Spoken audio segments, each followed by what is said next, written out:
as it was happening, I was very aware of how much it would mentally affect the average person, if that makes sense. So although I'm completely fine with what they've tried to do to me, I've been sitting here thinking, if I was a normal dude, I'd be in serious trouble right now. Like, not just financially, not just your economics, but genuinely how you feel. When I was canceled, when they tried their very, very best to lie about me and then delete me from all social medias and continue to lie about me, when you have the entire world trying to say you're something you're not, or convince the populace that you're dangerous when you aren't, or convince the world that you're a bad person when you know you're not, and a lot of people obviously believe it, then you start getting death threats, your family start getting death threats, and there's safety concerns. And I was thinking, if I was a normal dude living a normal life right now, this would be a serious problem. Luckily, I'm not a normal dude, which I put a life together that made me difficult to damage long ago, long before this, because I knew to a degree something like this was going to happen. But yeah, it was certainly an interesting few months when they began the attack. Yeah. And when you talk about the Matrix attacking you, for people who are not familiar with the terminology or maybe even the story, give us a rundown of actually what's played out. Sure. Well, I call the world the Matrix very simply. If the people who've seen the movie, they will know that our body heat inside of the movie, the body heat of humans is being harvested and used. And they occupy our minds with a false reality to keep us producing body heat long enough for the machines to function. And I believe that's a perfect analogy of what happens in the world today. I believe that our labors and our intellects and our work is basically being exploited from us and extracted. And to keep our minds occupied, they purport a false reality. Perhaps it's not a computer simulation like the movie, but it's certainly computer controlled. If the social media companies and the media companies can control the information people have access to, and they'll delete an entire side of the argument for anybody who tries to talk against it, then they are creating a false reality. And people are buying into this false reality so that they can stay asleep long enough to continue to be a slave. So I think the Matrix is a perfect example of what's happening in the world today. And anybody who stands up and speaks loudly up against the Matrix, if you do it too loud, too long, sooner or later they see you as a problem, they want you to go away. And there's 3 stages to that. First, they try and delete you everywhere and cancel you like they've done to me. The second stage is put you in jail for no reason. And the third stage is to kill you. So when one of my lives have been used up now, so it's kind of scary, you know? You're kind of sitting there going, well, usually at this stage people go away. But if I don't go away, what comes next? So that's kind of scary. But basically the media machine, the Matrix, decided that the impact I was having on the populace was not beneficial to them and their goals and their aims, and that whatever I'm teaching people or making people think about isn't necessarily aiding their agenda. I think with people in my position, some of them will sell their soul, or some of them will change their mind and shut up. I'm not that guy. They tried to, I think with a certain degree, they promise you fame and money, or they'll unshadow ban you, or they'll let you be a certain way. They'll let you get bigger and let your ego be satisfied if you'll be quiet. I refused, and then they decided to try and delete me from everywhere, so that's why. Yeah. So they took even I can't remember everything, bro. They took my Uber, my Airbnb, which is funny because I never used Airbnb. When they sent me a cancellation email, it's the only one I replied to. I was like, because they sent me some email, hi, my name's David, I'm from Airbnb, and the idea of inclusion is behind Airbnb's philosophy, and blah, blah, some crap about how I'm a bad person. And I replied, brother, I didn't even know I had an Airbnb account. I can't remember ever booking an Airbnb. I don't know why you're trying to feel involved, but get fucked. So I told them to fuck off.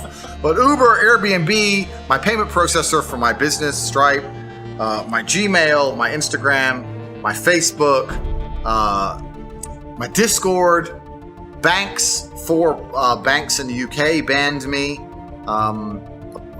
TransferWise banned me. Name a company. Yeah. They banned me. Like it was crazy. So everybody was banning me from everything instantly. And the optimists of the world believe that it's just social pressure and that one company bans you and the others just fall in line. Whereas me, perhaps a pessimist, but truthfully a realist, I understand that it's very orchestrated and it's designed to teach you a lesson.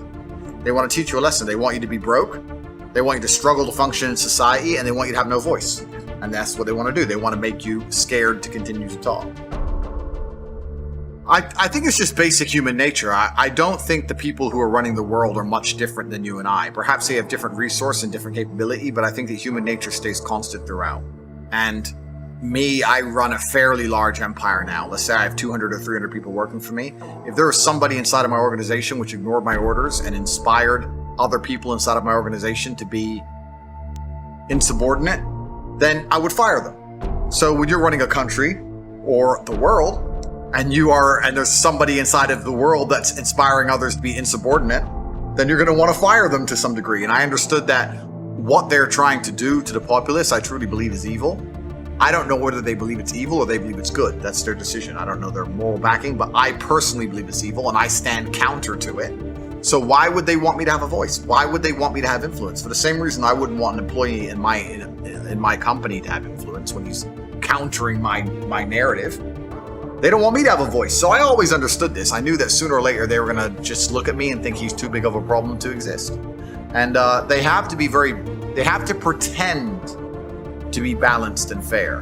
Because when you're tyrannical, the number one thing you don't want people to realize is that you're tyrannical, right? So you have a massive voice, especially during COVID. It was me and you, the number one biggest anti-COVID guys.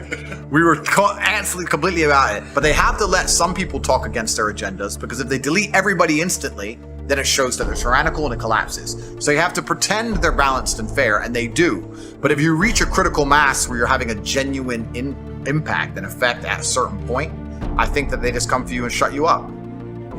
Your Twitter account's massive, and you say so many great things on Twitter. If you had the same following on other platforms that you had on Twitter, you'd be gone. That's just what happens. You get to a certain point of critical mass, and they go, oh, okay, he has to go. That's a good question. Some companies gave me a reason, some companies didn't. So Meta and YouTube never even sent me an email. They just deleted me completely, and in sync were these massive press releases, which obviously they had prepared statements to release to the press, but they never gave me an official reason by email.